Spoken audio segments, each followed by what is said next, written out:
Thank you for your interest in the IRWD Get Smart Water Saving Program and this workshop. This workshop prepares you to save water using WaterSage, OnPoint's weather-based irrigation controller, and explains why this is so important to our Southern California water supply. The workshop also includes a brief overview of irrigation best practices and explains your options for installation and setup of the controller. The main objective of the Get Smart program is, of course, to save water.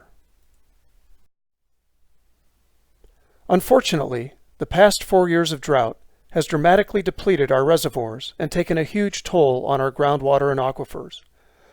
One El Niño winter won't get us caught up, and there's the real possibility that drier conditions may become the new normal.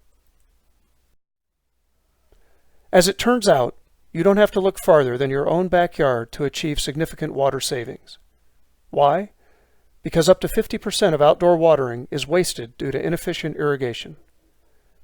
That doesn't mean a hose is left on indefinitely, but that more water is being used than needed to keep the landscape healthy. Most households don't have the time, interest, or expertise to manage irrigation efficiently. That's why the key component of the Get Smart program is a smart irrigation controller to automatically and efficiently manage your outdoor watering for you. The controller selected, WaterSage from OnPoint Ecosystems, saved around 30% in a similar program at Stanford, is easy to set up and use, and is EPA certified. Quickly touching on program responsibilities, Irvine Ranch Water District is funding this program and providing oversight. OnPoint is the controller supplier and is managing the program. Professional installation, if selected, is being offered through Imperial Technical Services out of Anaheim. As far as your responsibilities, we ask that you fix major irrigation issues prior to installing WaterSage, have a good Wi-Fi signal at the controller location, and install the controller within 3 weeks of this workshop. There will also be several brief email surveys over the next 12 months asking for your feedback to help us measure the effectiveness of the program and address any questions you may have. The program qualification form provides helpful hints on how to look for irrigation problems, how to determine if you have a good Wi-Fi signal, and how to extend the Wi-Fi signal if needed. Feel free to contact us about different Wi-Fi repeater and extender products as well. Before getting into the specifics of the WaterSage Smart Controller, let's briefly cover the main concepts of efficient irrigation. I think you'll be surprised at how obvious some of the ideas are once you're aware of them. First, plants use water, and the amount of water they use varies. The key to this variation is ET. No, not that ET, but evapotranspiration. Think of your landscape as a plant sitting in a glass of water. Every day, the amount of water in the glass drops due to evaporation from soil and plant surfaces, and transpiration, the water used by the plant. And the ET, or amount of water used by the plant, is constantly changing due to temperature, humidity, wind, and sunlight. One important takeaway is the amount of water needed by a plant varies throughout the year. And to keep plants healthy, the water used needs to be replaced by either irrigation or rainfall.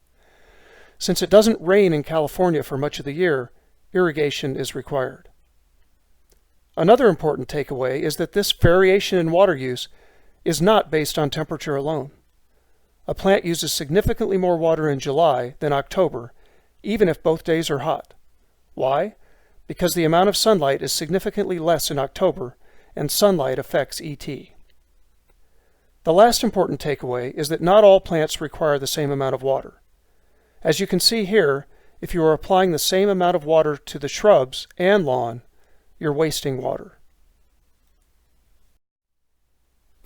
Because different plants have different water needs, a well-designed irrigation system divides the landscape into hydrozones, where each irrigation valve, zone or station on your controller, waters plants with similar water needs. The type of irrigation should be consistent across each zone to ensure the same amount of water is applied throughout that zone. For example, all spray nozzles in Zone 1 should have matching flow rates. The inline drip tubing in Zone 2 matching emitters and spacing. And the point drip, where you select the emitter color, should have emitters with the same color or gallons per hour.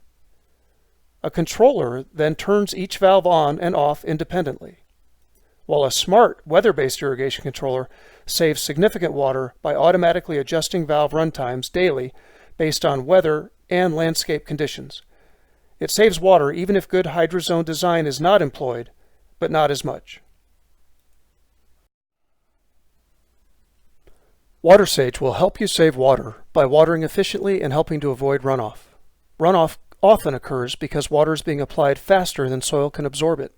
This is especially true on slopes. Applying water for a shorter period of time and letting it soak in before applying more water prevents most runoff situations. This is called cycle and soak and is a feature on the WaterSage controller. There are other things you can do to save water in addition to installing WaterSage. For example, it's also a good idea to replace conventional spray nozzles with more efficient multi-spray nozzles. Spray that looks like a mist is an inefficient use of water and can be fixed with pressure regulation. You may also notice that nozzles at the bottom of a hill continue to drain after the valve has turned off. This is easily prevented with a check valve at the sprinkler head. Other problems to look out for are broken nozzles and pipes and clogged or missing emitters.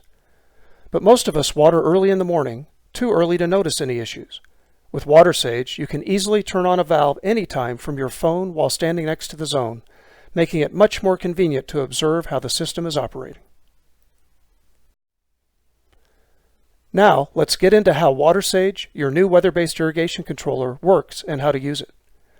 WaterSage not only saves water, but makes smart irrigation easy. The WaterSage solution consists of an irrigation controller and internet or cloud service called MyOnPoint.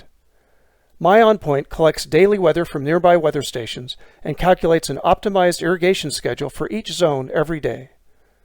MyOnPoint also allows easy access to the WaterSage controller from virtually anywhere using a smartphone, tablet, or computer.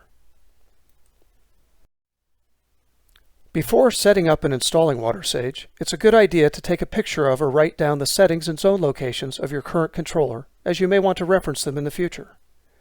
To set up WaterSage, first connect it to your Wi-Fi network close to your router, then create an account and enter your zip code. A convenient setup wizard walks you through the process and is accessed on your browser at myonpoint.com/setup. Next, move the controller to the installation location. Mount it and attach the wires. Alternatively, with the existing controller in place, you can remove the WaterSage connectors, move the wires from your existing controller to the connectors, then remove your existing controller and mount WaterSage. Finally, reattach the connectors. Then, test each zone to make sure it's operating properly. After installation, configure WaterSage using the Landscape Wizard. Simply select the pictures, plant, sun, slope, soil, and irrigation, most closely matching each zone, and WaterSage recommends the peak total time for that zone and a maximum cycle time to avoid runoff. In this case, the zone is watering a lawn with partial shade, a bit of a slope, and clay soil. The sprinkler type is spray. Note the words zone, station, and valve are often interchangeable. The peak total time is for reference purposes and represents a typical water day in July, but actual watering will vary depending on weather and time of year. The cycle time is the maximum continuous time a zone can run before pausing to let the water soak in, and the soak time is the time that zone must wait before running another cycle. In this example, on a typical summer water day, Zone 1 needs to run for a total of 10 minutes. With cycle and soak, the controller stops the zone after 6 minutes, the maximum cycle time, waits 91 minutes for the water to soak in, then completes the run time in a second cycle of 4 minutes. Note, other zones will run during the Zone 1 soak time to minimize the time it takes to complete the schedule. In October, Zone 1 needs less water, and the run time of 6 minutes fits within one cycle. Therefore, no soak time is needed. When first setting up WaterSage, it's a good idea to compare the summer settings on your current controller to the peak total time. If there's a significant difference, adjust the peak time to a value closer to your existing controllers, and then reduce it in small increments while ensuring the landscape continues to look healthy. Alternatively, keep the wizard recommended time and monitor landscape health, increasing the peak time if you notice plant stress. Looking at another example, shrubs instead of lawn, again simply select the pictures most closely matching the zone, and WaterSage once again recommends the peak runtime. In this case, the drip line is applying water slow enough so there is no runoff and cycle and soak is turned off. Once programmed, WaterSage will automatically adjust irrigation on a daily basis. Let's take a closer look at how it does this. First, the zone information we just programmed is used to define a plant root zone. Think of it as a glass with a plant in it. The glass represents the water holding capacity of the root zone, and the moisture balance, how much water is needed to fill the glass. Looking at day 1 of an irrigation schedule that waters every 3 days, water is applied by irrigation to fill the root zone. Day 1 also sees the plant using water through evapotranspiration. The plant uses more water on day 2, and the root zone is further depleted. Although the plant uses water on day 3, rainfall exceeds evapotranspiration, increasing water in the root zone. Day 4 is the next water day, and WaterSage applies only the amount of water needed to refill the root zone. So what will WaterSage do on a typical July water day for the previous example? At the beginning of the day, MyOnPoint gets weather information and determines the total ET, or water loss, since the last water day, and notes there has been no precipitation. The ET of 0.6 inches, along with the landscape settings for each zone, are used to create an optimized irrigation schedule for all zones, including cycle and soak times. Because it's a typical July water day, WaterSage runs each zone the peak runtime. Now on this October water day, WaterSage goes through the same process, getting the ET and precipitation information. Then along with the landscape settings, it computes an optimized irrigation schedule. Even though it was sunny and hot since the last water day, ET in October is significantly less than July, and WaterSage waters less than half of the peak or July run times. WaterSage is making these adjustments automatically every day. And it's easy to use. Turn valves on and off manually from the convenience of your smartphone, run diagnostic tests to isolate wiring and valve issues, and on-screen help is available for any function. If you want to know more about what WaterSage has done and is planning to do, dig into the numerous reports on events, water use, both historical and forecasted, details on today's irrigation plan, and current root zone depletion levels. The water use report is also handy to check planned water times for the upcoming 2 weeks after initial setup or a zone configuration change. You will receive the following items in the WaterSage box: the controller, antenna, and power adapter, mounting screws and wall anchors for mounting to drywall, a screwdriver to secure the valve wires to the connector. The wire and wire cap are used when there is more than one common wire to connect to the controller. Simply twist the common wires with the included common extension wire, secure with the wire cap, and insert the other end of the extension wire into position 1 on the large connector. Valve wires are connected to the other connector positions, and the power adapter plugs into the far right empty connector location. The sensor positions on the left of the controller are not used. Even though the sensor positions are unused, several rain sensors are located throughout the Orange Park Acres community, and a signal will be sent to your controller to stop watering if it's raining. To enable this function, be sure to turn on the sensor from the web interface of the controller and set the rain sensor delay to 24 hours. As far as installation alternatives go, you can elect the Do-It-Yourself option, where you or your landscape professional will install and set up the controller, or for an additional charge, select Professional Installation from Imperial Technical Services. Details about what is included with professional installation are provided on the Get Smart home page. Additional information can be found at the following links: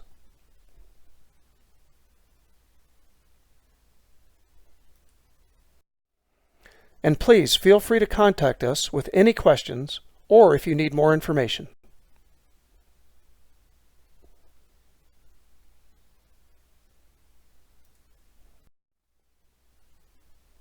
Thank you for your attention and for helping to save water to make our Southern California water supply sustainable into the future.